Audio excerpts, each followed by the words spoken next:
जब इंसान तंदुरुस्त होता है तो छोटी से छोटी चीज भी नियामत लगती है, और जब आदमी तंदुरुस्त ना हो बड़ी से बड़ी चीज भी क़यामत लगती है। शरीर का तंदुरुस्त होना अति जरूरी है, पर क्या आप जानते हैं शरीर को तंदुरुस्त करने वाली आत्मा का तंदुरुस्त होना सबसे अति जरूरी और पहले है।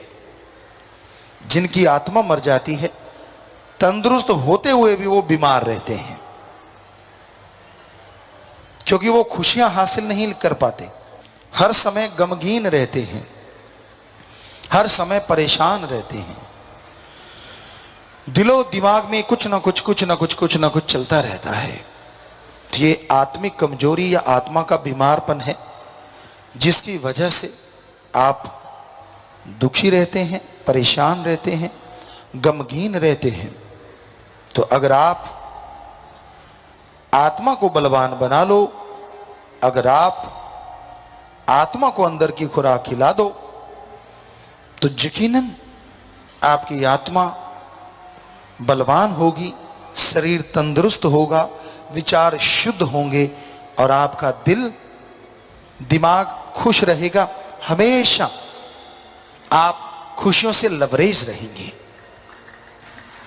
कौन नहीं चाहता खुश होना? रोना तो कोई चाहता ही नहीं, पर जो चीजें बनी हैं उनसे बचा जा सकता है, क्योंकि रोना भगवान के प्यार में भी होता है। वो रोना, एक आंसू गिरता है तो हीरे मोती लाल जवाहरात का मोल पड़ जाता है,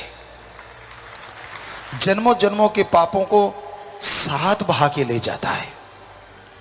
पर उस भगवान के लिए, अल्लाह वाहिगुरु राम के लिए रोता ही कौन है?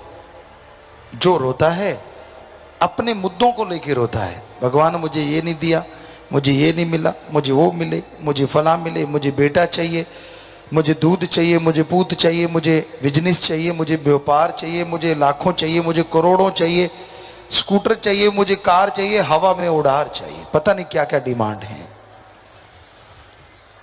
कोई इसलिए भी रोता है कि भगवान मुझे तू चाहिए, सिर्फ तू।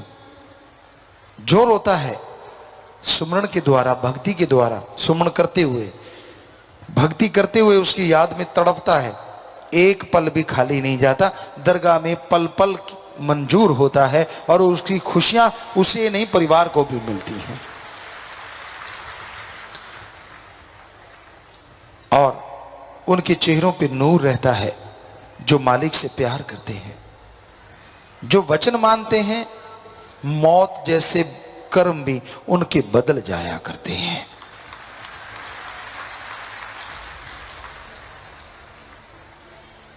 इसलिए पीर फकीर जो बात कहते हैं वो भगवान के वचन होते हैं, उनको माना करो, मजाक नहीं होता वो। और जो उसे मजाक समझ लेते हैं, समझ लीजिए उनकी अनहोनी कोई होने वाली है। जो पीर फकीर के वचनों की धज्जियां उड़ाते हैं, समझ लीजिए कुछ होने वाला है उनके साथ, क्योंकि विनाश काले विपरीत बुद्धि। जब आदमी अपने पाप कर्मों का बोझ उठाता है तभी संतों के वचन नहीं मानता, अपने आप को कुछ और समझता है, अपनी हस्ती कुछ और बना लेता है। ये भूल जाता है कि वो यूं देता है तो यूं ले भी लेता है। वो दया का सागर है। आप सोचते होंगे जब वो देता है तो ले क्यों लेता है? शब्दों में थोड़ा बोलने में हेरफेर हो जाती है।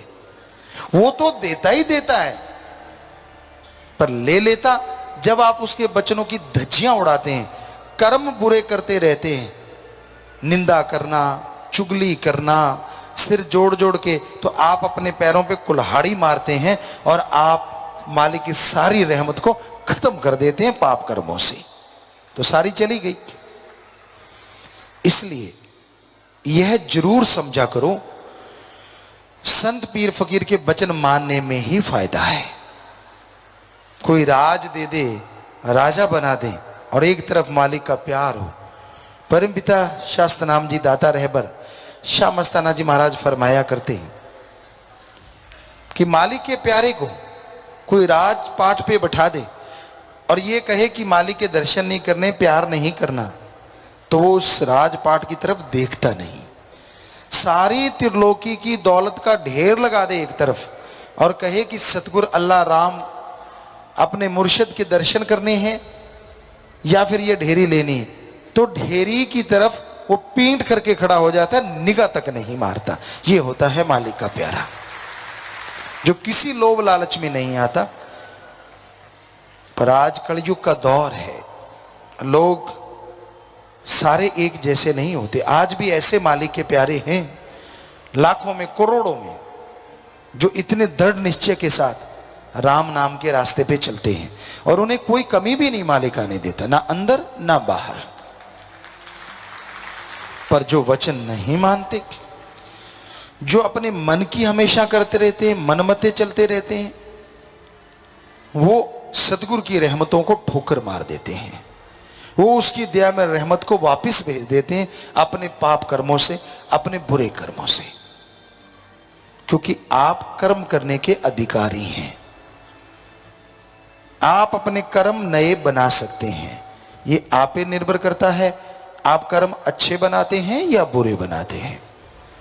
अच्छे बनाओगे तो मालिक की दया में रहमत होगी, मालिक के दर्शन कर लोगे, और बुरे बनाओगे तो यहां भी नरक, आगे भी नरकों में जाओगे।